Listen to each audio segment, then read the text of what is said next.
Thank you, Peg, for curating the best reading series around. Yeah.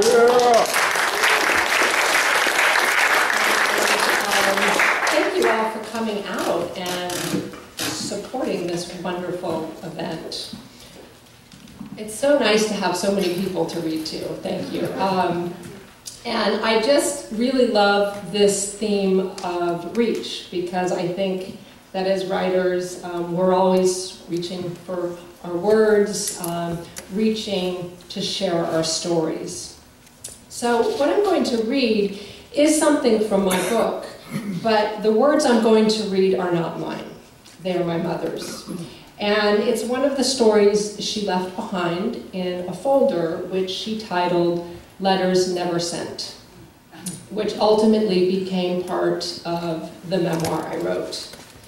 And growing up, I knew very little about my mom, but there was a story I knew, and that was that her brother, David, when she was 12, died in an avalanche, along with 6 other boys when they were at a wilderness camp in Canada. So I'm going to read first the brief news clipping that I found in my mom's folder. And the article is dated July 28th, 1955. The ashes that were the last mortal remains of a 15-year-old schoolboy were scattered Tuesday over the towering slopes of Mount Temple in Banff National Park, writing the finish to a tragedy that stirred a continent. Young David Chapin was one of 7 teenage climbers who perished July 11th when an avalanche thundered down on them at the 9,000-foot level of the treacherous peak. Only 4 of the party of 11 that started to climb survived. The boy's heartbroken parents felt that the slope on which he had spent his last moments would be the fitting resting place for his body. So Tuesday afternoon, a small light plane circled the snow-clad mountain, and David's ashes were cast free to rest among the peaks forever. And this is my mom's handwritten story, which I found stapled to that newspaper clipping. I was the one to know first. Pam and I were going to go swimming, and we had just walked out of the house. The phone rang, I answered, said Mother wasn't home, and wrote down the message to call emergency operator number 62. Pam was my best friend and had been since the 2nd grade.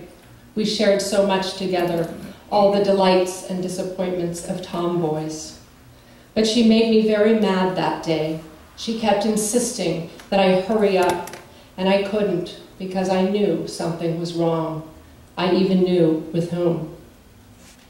Mommy came home right then, and I told Pam to go on, and I would catch up after I gave her the message. Oh, I was so afraid. I sat down on the steps and waited. Poor Mommy, she just folded down on her knees, covered her face, and said, "Dear God, no." I ran in and tried to hold her, but she wouldn't let me. So I said, "David's okay, really," and she ran into the bedroom. I knew he wasn't. The phone was just dangling, so I picked it up and said, "David's all right now." And the man said, "God, I'm sorry. Can you give me your father's number?" Mommy came out of the bedroom right after I hung up and got mad at me for telling them Daddy's office number. And she quickly called him, told him not to answer any more calls, but to get home immediately. He was my only brother, you see, and he and Daddy were so very close. I got scared thinking about what would happen when Daddy got home.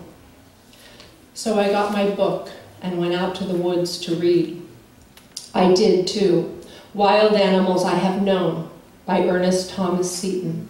I read about a cougar, a badger, and a bear. Then I heard Daddy calling me from across the pond, so I went home. He was sitting on the rattan stool with his back against the wall, looking up at the ceiling and crying. Mommy was across from him in the soft chair with her head resting in her hands. I sat down on the hearth, and Daddy said, "Your brother has been killed in an avalanche with 6 other boys." Now, you don't have to see your friends, or you may want to. They will know about it because it will be in the papers. Then he got on the phone and called all the relatives and my sister who was away at camp. I went and sat on the bed in David's room and listened to what Daddy was saying. He asked my sister if she wanted to come home, and she didn't. And he told his father, "David's gone, Dad. An avalanche. 6 other boys caught too." It was the way he would have wanted it. "You know how we love the mountains, Dad. We must be thankful for that." The group leader survived, but he's been hospitalized for shock. I'm going to fly out there first thing tomorrow morning to see what I can find out. My brother's room looked out through the open staircase to the closet where the telephone was and to the door of Mommy and Daddy's room. Mommy came out to that door and just stared at Daddy. When he hung up, she said he couldn't leave her then, but I knew he had to. I knew that even then. Later, Mommy said she didn't believe in God anymore. I cried myself to sleep trying to bury myself into the mattress and find something of David. Daddy was already gone when I woke up the next morning. Mommy was still asleep, but there was a lot of noise from somewhere. I went to the kitchen, and the noise became voices from the garage.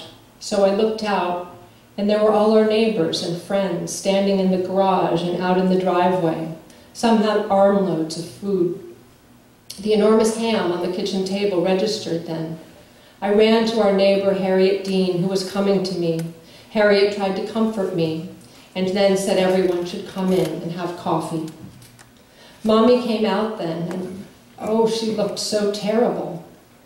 Her best friend, Betty Matthews, told her she didn't have anything to worry about. There was enough food for a week, and the reporters had already come by and been told to go where to go in no uncertain terms. Mommy said she would have gotten out the guns if she had seen the press people. I went to stay with my friend Pam and her parents. I stayed there 2 weeks and found out what happened through the papers. I went home occasionally, but Mommy had fallen down and broken a tooth and was in too much pain to say much. I only cried once during that whole time, and that was when I saw Life magazine. They had pictures of the bodies being carried down the mountain on mules. I am horrified now by the idea that I could see such a thing. I was 12 years old, and I saw a bunch of canvas sacks draped over mules. And I knew one of those sacks was my brother, the fella I used to worship and share in everything with.